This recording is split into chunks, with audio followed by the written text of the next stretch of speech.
Page 92, Rajinikanth Sen, ওনার ছবি দেওয়া আছে পাশে।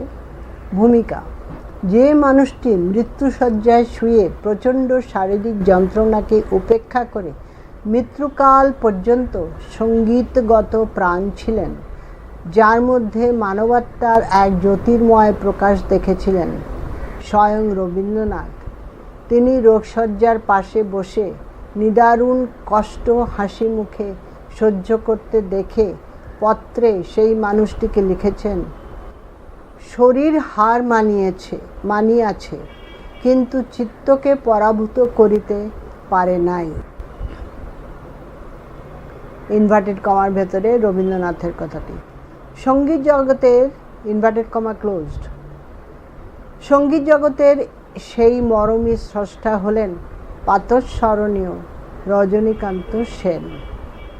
জন্ম ও বংশ পরিচয়: এই মহান পুরুষ 1865 খ্রিস্টাব্দের 16ই জুলাই ব্র্যাকেটে বাংলা 12ই শ্রাবণ 1272 ব্র্যাকেট ক্লোজড অধুনা বাংলাদেশের সিরাজগঞ্জ মহকুমার অন্তর্গত ভাঙাবাড়ি গ্রামে জন্মগ্রহণ করেন। তার পিতা সঙ্গীতগুণী গুরুপ্রসাদ সেন ছিলেন ঢাকার মুন্সেফ এবং মাতা অশেষ গুণবতী মনোমোহিনী দেবী। সঙ্গীত শিক্ষা: শৈশবকাল থেকেই তার প্রখর স্মৃতিশক্তি ও অসাধারণ সঙ্গীত প্রতিভা লক্ষ্য করা যায়। শৈশবেই তিনি পিতার কাছে সঙ্গীত শিক্ষা শুরু করেন। যদিও সঙ্গীতে তার কোনো আনুষ্ঠানিক শিক্ষা ছিল না, তথাপি পরবর্তীকালে তারকেশ্বর চক্রবর্তীর নাম তার সঙ্গীতগুরু হিসাবে পাওয়া যায়। বিদ্যা শিক্ষা: রজনীকান্ত সেন 1883 খ্রিস্টাব্দে এন্ট্রান্স পরীক্ষায় উত্তীর্ণ হওয়ার পর ইংরাজিতে প্রবন্ধ রচনা করে প্রমথনাদ বৃত্তি লাভ করেন। ইনভার্টেড কমার ভেতরে প্রমথনাদ বৃত্তি। তিনি 1885 খ্রিস্টাব্দে FA পাশ করে কলকাতার সিটি কলেজ থেকে 1889 খ্রিস্টাব্দে BA এবং 1891 খ্রিস্টাব্দে BL উত্তীর্ণ হন। বিবাহ: এন্ট্রান্স পাশ করার পর ঢাকার অন্তর্গত মানিকগঞ্জে তারকনাথ সেনের কন্যা হিরণময়ী দেবীর সঙ্গে তাহার বিবাহ সুসম্পন্ন হয়।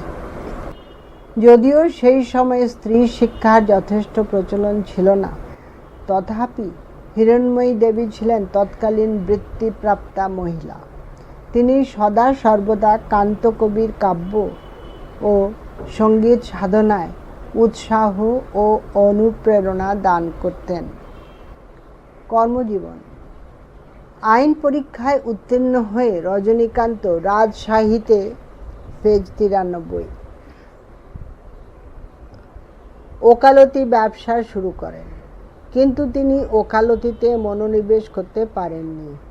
বস্তুত সাহিত্য, সঙ্গীত, কাব্য ও ঈশ্বরচিন্তা তার মনকে আচ্ছন্ন করে রেখেছিল। এর ফলে সাংসারিক অনটন, অর্থকৃচ্ছ, শোক, আঘাত, অতি আদরের পুত্রকন্যার মৃত্যু কিছুই তাকে তার সঙ্গীতের ক্ষেত্র থেকে নড়াতে পারেনি। ভক্তিগীতি রচনা: কান্তকবির ভক্তিগীতি হল শ্রেষ্ঠ রচনা। ভক্তিগীতি ছাড়া দেশাত্মবোধক, হাস্যরসাত্মক ও প্রেম সঙ্গীতগুলিও ভক্তির উৎস থেকে উৎসারিত।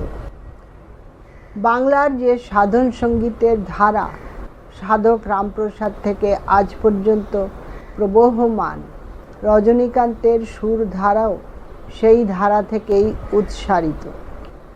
তিনি তার সঙ্গীতকে প্রচলিত সঙ্গীতের কোনো একটি বিশিষ্ট ঢঙে গণ্ডিবদ্ধ করেননি। সেজন্য তার সঙ্গীত রচনা ও সুর যোজনায় অন্যান্য রচয়িতা ও সুর স্রষ্টাদের চেয়ে কিছুটা স্বকীয়তা পরিলক্ষিত হয়। তুমি নির্মল করো মঙ্গল করে, এটা ইনভার্টেড কমার ভেতরে। তারপরে নেক্সট, কবে তৃষিত এ মরু ছাড়িয়া যাইব, এটাও ইনভার্টেড কমার ভেতরে।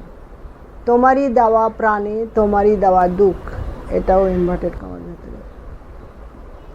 প্রভৃতি গানের প্রতিটি ছত্রে যেন ঈশ্বরের প্রতি সর্বসমর্পণের আকুতি ঝরে পড়েছে। দেশাত্মবোধক গান। রজনীকান্তের দেশাত্মবোধক গানগুলি সর্বসাধারণের মনে আলোড়ন সৃষ্টি করেছিল।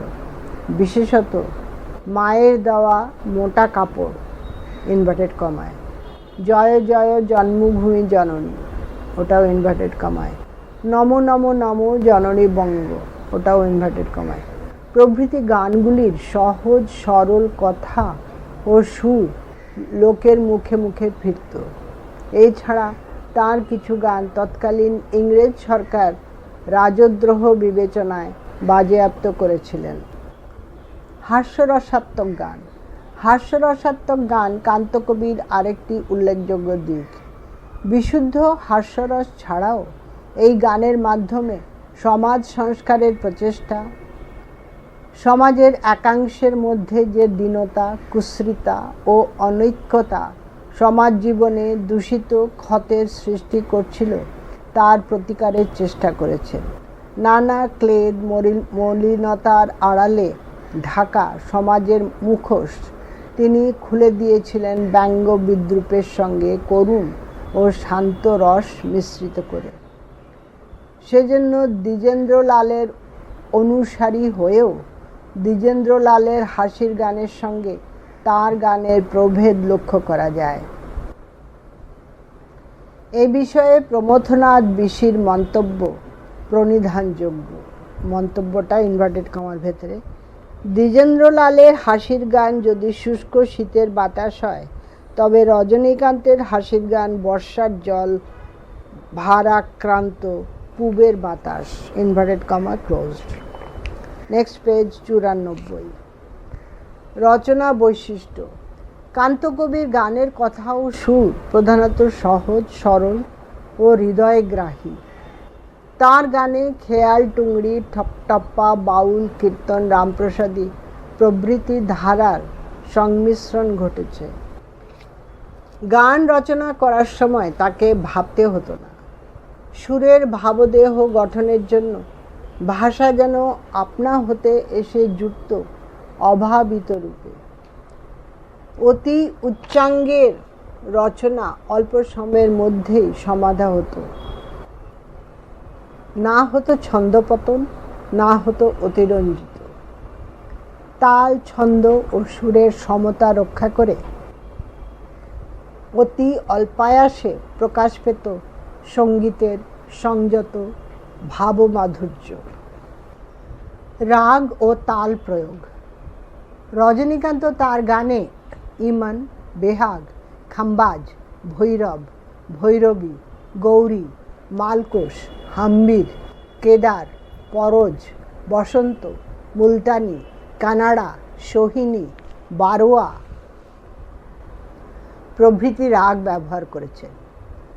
তার রাগাশ্রিত গানগুলি কখনো রাগ প্রকাশের বাহন হয়নি। আবার তালের ক্ষেত্রে কাওয়ালি, একতাল, যত, তেওড়া, মধ্যমান, আড়া,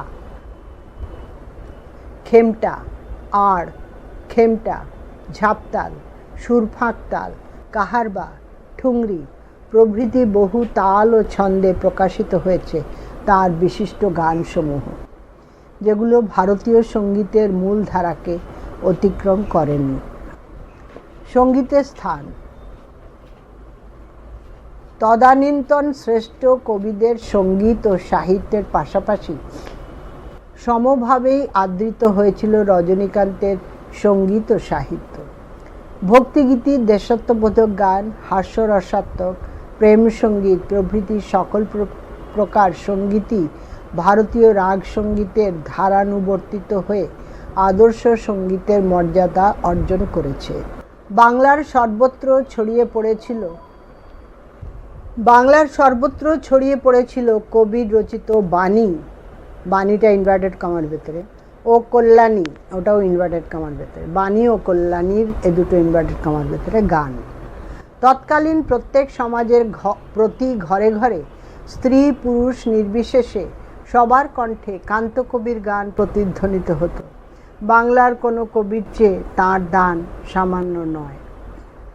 প্রয়াণ 1910 খ্রিস্টাব্দের 13ই সেপ্টেম্বর সুদীর্ঘ রোগ যন্ত্রণায় ক্লিষ্ট দিন রজনীকান্ত তাঁর দয়ালের ডাকে শেষবারের মতো চক্ষু মুদ্রিত করেন।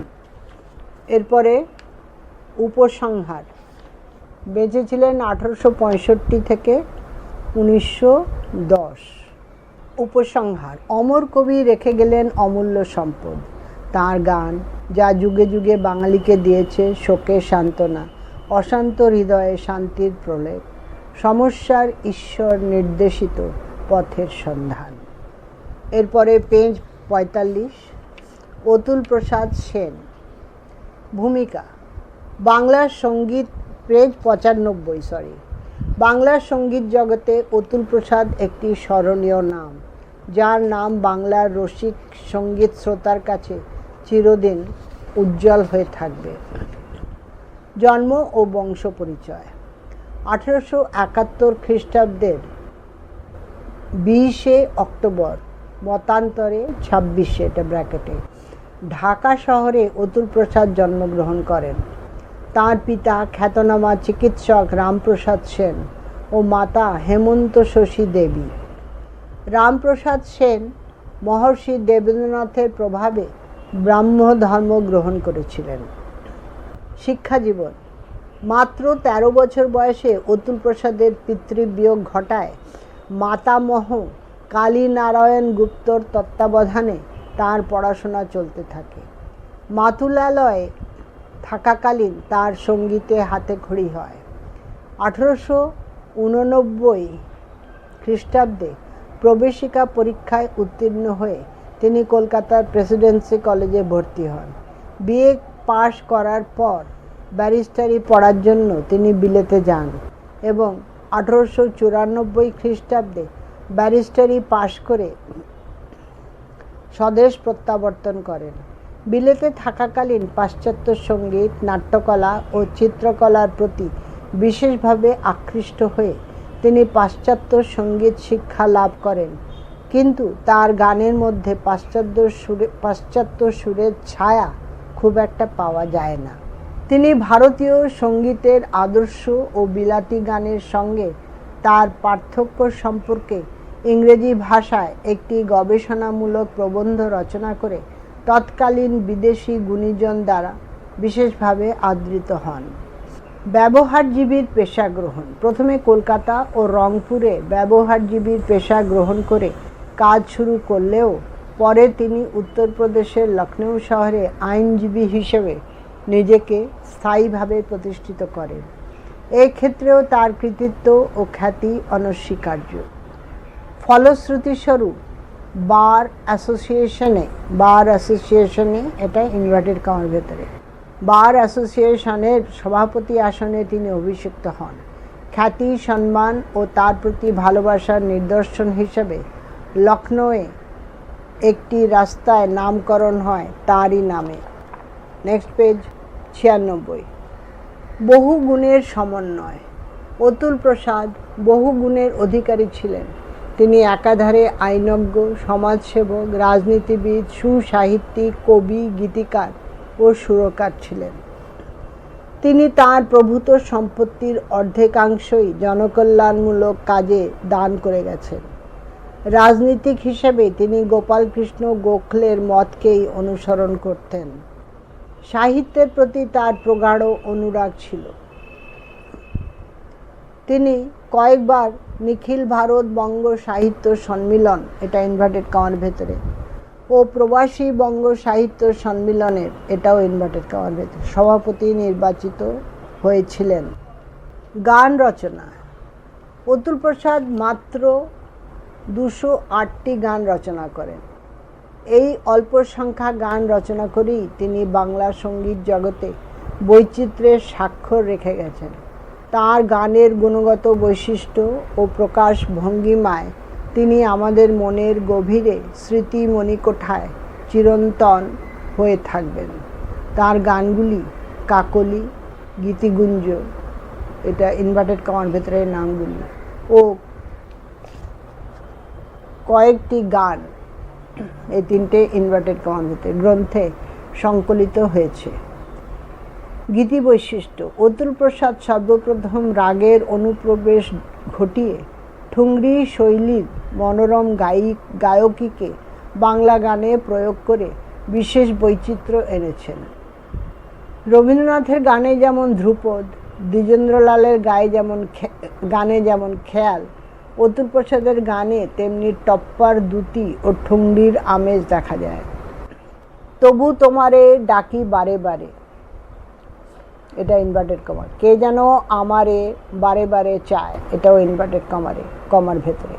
কাঙাল বলিয়া করিও না হেলা, ইনভার্টেড কমার ভেতরে প্রভৃতি গানে টপ্পার কারুণ্য আমাদের মর্মস্থল স্পর্শ করে।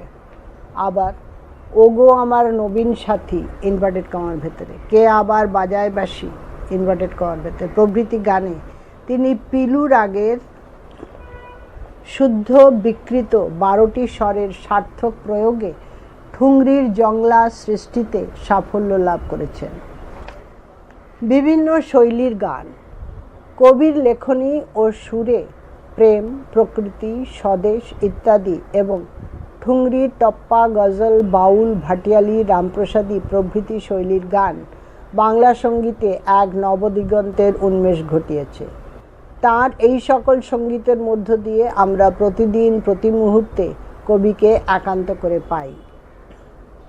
স্বদেশী গান: বিদেশি শাসনের চাপে পরাধীন মৃতপ্রায় ভারতবাসীর মনে স্বাদেশিকতার প্রেরণা জাগাতে যারা সঙ্গীত রচনা করেছেন তাদের মধ্যে অতুল প্রসাদ একজন অন্যতম। এ বিষয়ে উঠো গো ভারত লক্ষ্মী, বলো বলো বলো সবে, হও ধরমেতে ধীর, ভারত ভানু কোথা লুকালে, এগুলো সব ইনভার্টেড কমার ভেতরে আলাদা আলাদা করে প্রভৃতি গান বিশেষভাবে উল্লেখযোগ্য। Next page 97। রাগ প্রধান গান সৃষ্টি: অতুল প্রসাদের অন্যতম কীর্তি হল রাগ প্রধান গান সৃষ্টি। আধুনিক গানকে রাগের মাধ্যমে শাস্ত্রীয় কলা কৌশলাদি প্রয়োগ করে তিনি রাগ প্রধান গান সৃষ্টি করেন। রাগ প্রধান নামটিও তার কল্পনাপ্রসূত। তার রচিত রাগ প্রধান গানের মধ্যে বধূ ধরো ধরো মালা গানটি কালিংড়া রাগে, তবু তোমারে ডাকি বারে বারে সিন্ধু কাফি রাগে এবং ডাকে কোয়েলা বারে বারে গানটি গৌড়মল্লার রাগে নিবদ্ধ। ভৈরবী তার অতি প্রিয় গান, কিন্তু তার বেশিরভাগ গানই খাম্বাজ রাগের উপর রচিত, যথা খাম্বাজ, মিশ্র খাম্বাজ, ঝিনঝিত খাম্বাজ ইত্যাদি। এছাড়া তিনি নটমল্লার, নায়কী কানাড়া, কাফি, পিলু রাগে বহু গান রচনা করেন। পারিবারিক জীবন: কবি অতুল প্রসাদ সেনের পারিবারিক জীবন বিশেষ সুখের ছিল না। তার এই দুঃখ ও বেদনা তার কাব্যানুভূতিকে অনুপ্রাণিত করে, যার ফলে এক নতুন ধারার সঙ্গীতের জন্ম হয়েছে। গ্যাটে বলতেন, গয়জফলা আঁকা টয়েকা, দুঃখ পাওয়া সার্থক যদি সে দুঃখে একটি গানও ফুটে ওঠে আকাশের তারার মতো। অতুল প্রসাদের জীবনেও দুঃখ তারার মতোই তার সঙ্গীত গগনে ফুটে উঠেছে। ব্যক্তিগত দুঃখ বেদনা সার্থক গীতিকারের মতোই তিনি চিরন্তন করে তুলতে পেরেছেন। রবীন্দ্র প্রভাব: ভাব ও সুরের ঐক্যের জন্য রবীন্দ্রসঙ্গীত ও অতুল প্রসাদী গান অভিন্ন বলে মনে হয়, কিন্তু একটু লক্ষ্য করলেই দুয়ের পার্থক্য ধরা পড়ে। অতুল প্রসাদের গানে ভাবাবেগ বেশি। রবীন্দ্রসঙ্গীত ভাবাবেগ প্রকাশক হলেও তাতে সৌন্দর্য বেশি। উভয় গান ব্যাপক অর্থে দুই পূজা, কিন্তু রবীন্দ্রনাথের গানে রয়েছে প্রার্থনা অতুল প্রসাদের রয়েছে প্রণাম।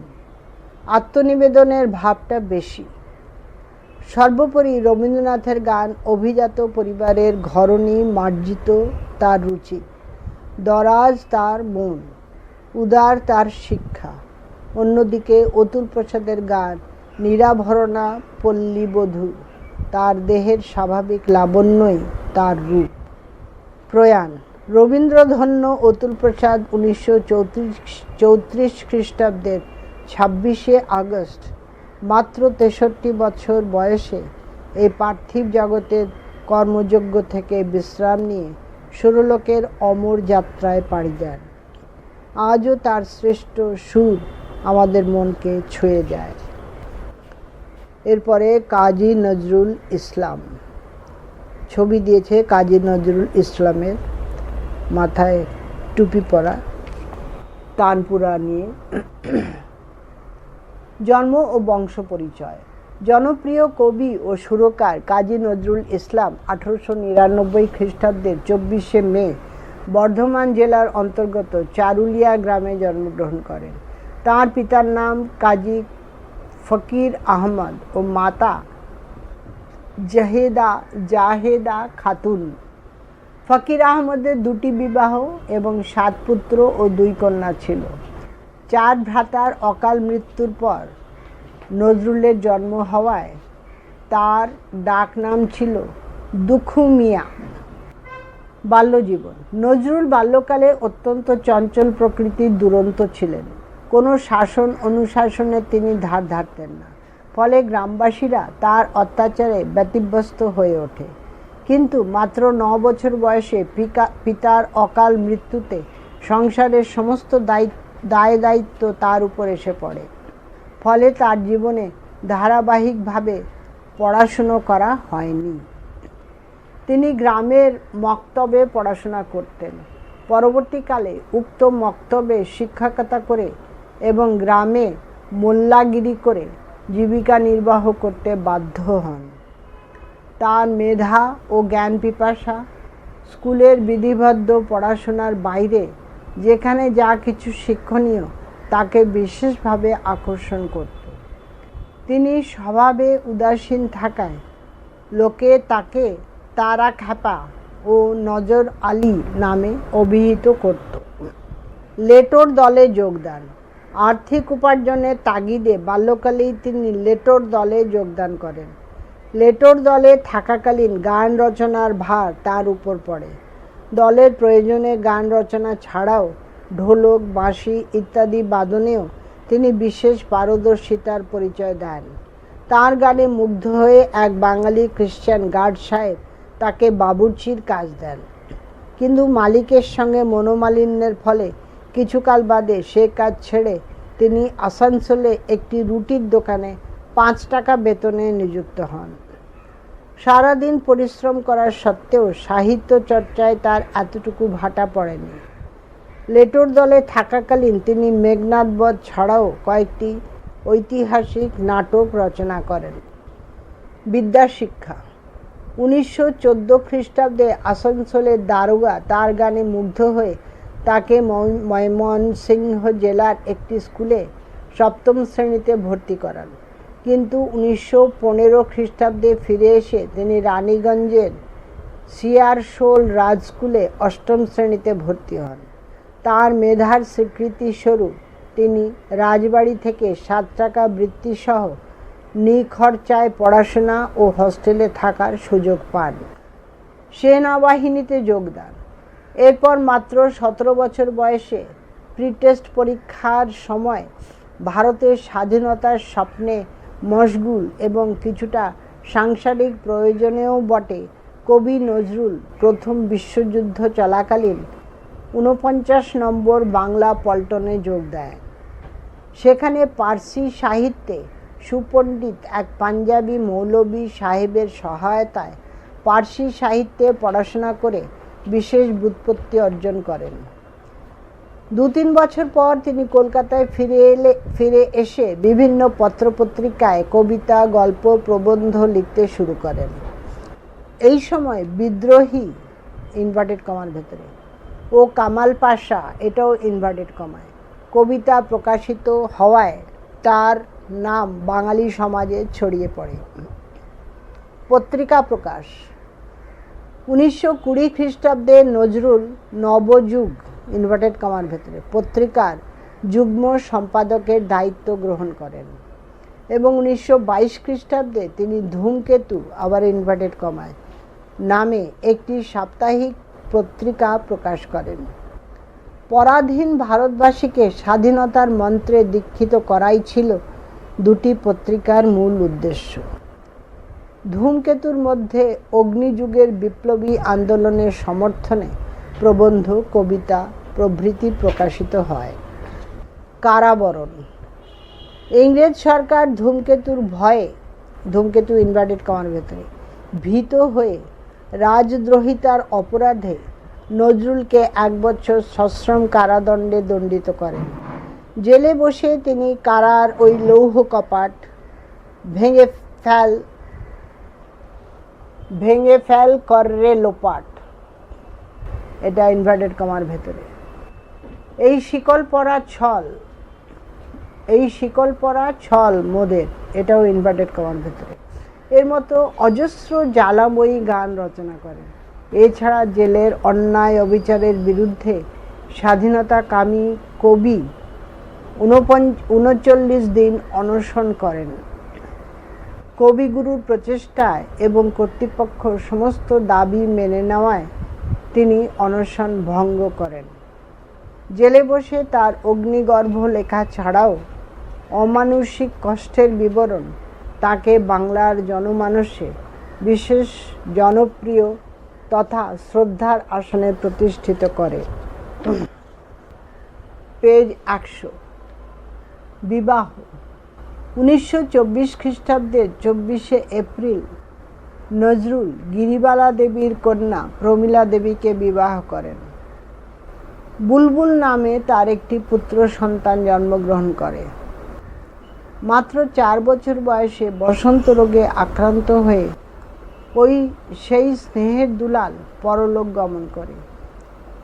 শোকে দুঃখে মুহ্যমান কবি গৃহযোগী বরদাচরণের সান্নিধ্যে এসে মানসিক শান্তি লাভ করেন এবং বিশৃঙ্খল জীবনে শৃঙ্খলা ফিরিয়ে আনেন।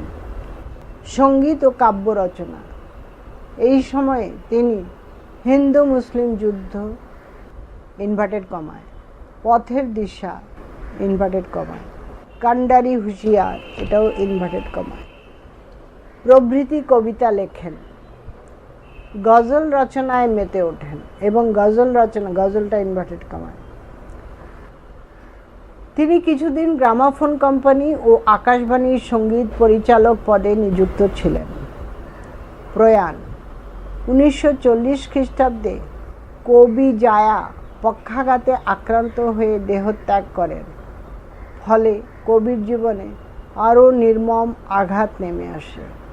1942 খ্রিস্টাব্দে তিনি এক দুরারোগ্য ব্যাধিতে আক্রান্ত হন এবং প্রায় 35 বছর এই বিদ্রোহী কবি সম্পূর্ণ নিশ্চুপ জীবনযাপন করে 1976 খ্রিস্টাব্দের 29শে আগস্ট ঢাকাতে শেষ নিঃশ্বাস ত্যাগ করেন এবং সেখানেই তাকে সমাধিস্থ করা হয়। উপসংহার: বহুমুখী প্রতিভা নিয়ে নজরুলের আবির্ভাব হলেও প্রকৃতপক্ষে তার প্রতিভার অপূর্ব বিকাশ ঘটেছিল সঙ্গীত ও কবিতায়। ধ্রুপদ, খেয়াল, ঠুংরি থেকে রামপ্রসাদী, কীর্তন, বাউল, ভাটিয়ালি, লেটো, স্বদেশী, গজল, ইসলামী, শ্যামাসঙ্গীত, হাসির গান প্রভৃতি কোনো দিকই তিনি বাদ দেননি।